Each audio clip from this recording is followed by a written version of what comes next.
O problema da verdade, esse é o tema do programa de hoje. Estamos de volta para mais um bloco de discussão sobre esse assunto. Eu começo com o Bolzan. Passados 2000 anos, ainda estamos no direito buscando essências, enfim. E de um outro lado, que se busca essência, o juiz diz: eu decido conforme minha consciência. E a democracia pode depender da consciência individual? Que verdade é essa? Pois é, me parece que esse é o dilema jurídico, o dilema do jurista. Ou seja, continuamos em busca da arca perdida, um pouco, tanto no campo da doutrina, da dogmática jurídica, ou seja, tentando construir verdades essenciais sobre determinados objetos, quanto no processo, ou seja, na tentativa de tratar conflitos, de solucionar conflitos, ou de dar resposta a conflitos, nós buscamos reconstruir muitas vezes o real, né? E a partir disso tratar esse real a partir de ficções jurídicas ou de mitos jurídicos também construídos como verdades absolutas. Eu acho que esse talvez seja o grande dilema do direito historicamente.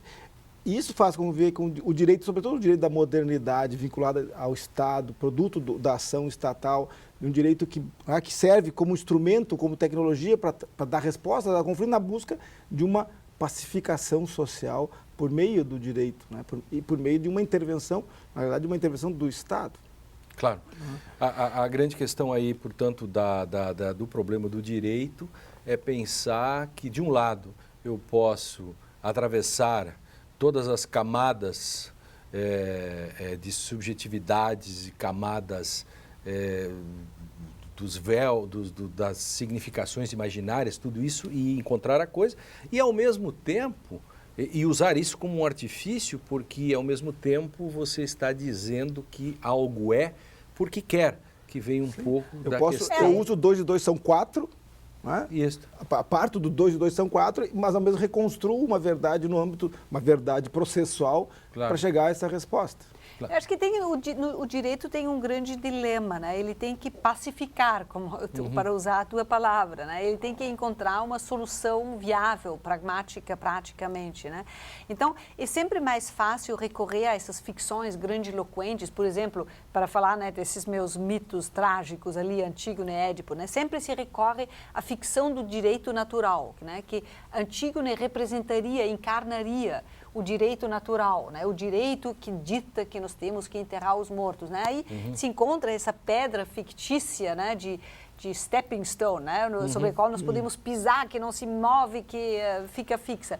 Quando, na verdade, o texto diz uma coisa completamente diferente. Quando a gente lê de maneira juridicamente correta, né? A gente descobre que Antígona está numa posição juridicamente totalmente ambígua. Ela é uma princesa Epiclére, que poderia ser herdeira dos direitos do pai dela, né?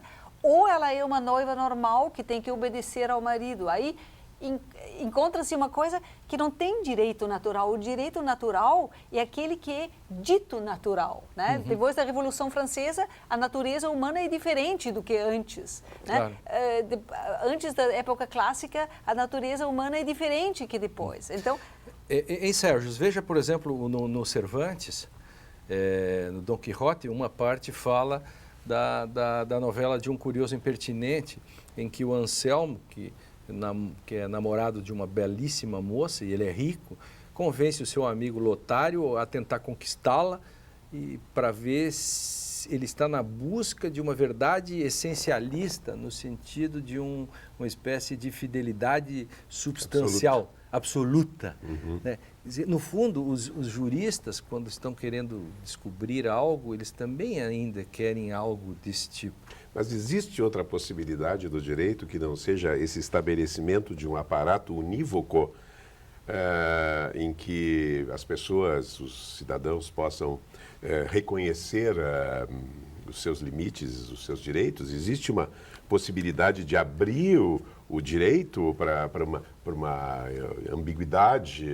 No plano discursivo, digamos assim, no plano simbólico das relações sociais, o direito é o espaço das relações simbólicas de poder, necessariamente eu tenho que construir um locus, um discurso que pareça que ele que ele tenha uma organicidade e tenha uma certa univocidade. Embora, para fazer isso, eu tenho que necessariamente me dar conta de que as palavras da lei são plurívocas, porque senão nós estaríamos dizendo que lei e direito seria a mesma coisa. Exatamente. Bom, E aí a verdade seria unívoca. Claro. Não, em cada corte de justiça tem um promotor que acusa, um advogado da defesa. Então, são discursos que se chocam e que apresentam... Faça a provocação. Esse campo do contraditório, né, que a gente, para usar a terminologia do direito, esse campo do processo, esse campo do contraditório é que vai discutir com uma tentativa de construção de duas verdades aparentemente que aí entra o papel da literatura, porque o depoimento é uma narrativa. Exatamente. São versões uma narrativa que de muitos em cima níveis, de fatos. né? E o discurso, a apresentação... Quantas camadas? Do rei, né? Nesses grandes debates espetaculares nos Estados Unidos, televisivas, né? Apresentam a assassina do marido, né? Como uma mocinha, assim, toda Mas aí ver bem delicadinha. como funciona a questão da linguagem jurídica. Vamos voltar ao nosso velho amigo Vará, ou seja, a questão dessas reconstruções dos fatos pela narrativa da testemunha, mas essa testemunha ela é apropriada muitas vezes pelo juiz, porque o juiz vai transferir aquela narrativa da testemunha... A sua inquisitividade. Para o processo, né, para descrever, para ficar no processo. Quer dizer, e aí você reconstrói uma série de versões e de fatos que aconteceram, né, ao longo do tempo, né, inclusive com uma distância temporal significativa, com duas linguagens muitas vezes distintas, uma linguagem popular da testemunha e uma linguagem técnica do juiz. E quero, para ajudá-los e provocá-los, se existisse digamos assim, uma univocidade sígnica, né? Se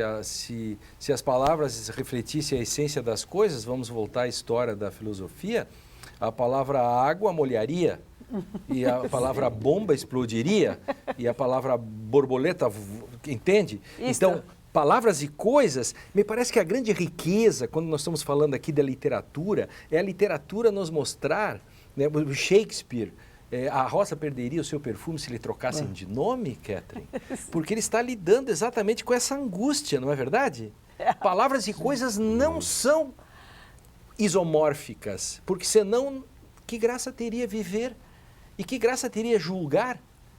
Os julgamentos estariam Já prontos. estaria na própria palavra. Seria Não é assim? uma forma de apropriação do mundo. Claro. Ou seja, eu me aproprio, dou um nome, me aproprio e pronto, aí acabou. Mundo, mundo, vasto mundo, se te chamasse Raimundo. Seria uma rima, não seria a solução. E isso é o quê?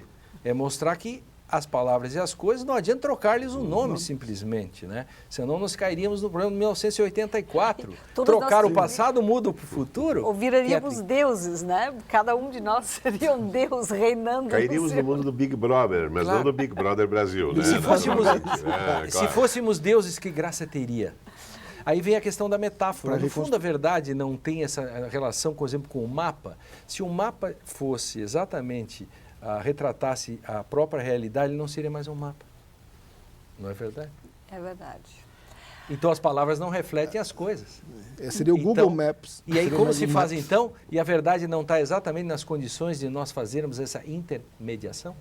Catherine? É essa a tarefa da literatura. Por mais que Platão o combate, né, como o fluxo do Euripe, né, que nos leva para labirintos inextricáveis, né, e ameaça a integridade, né?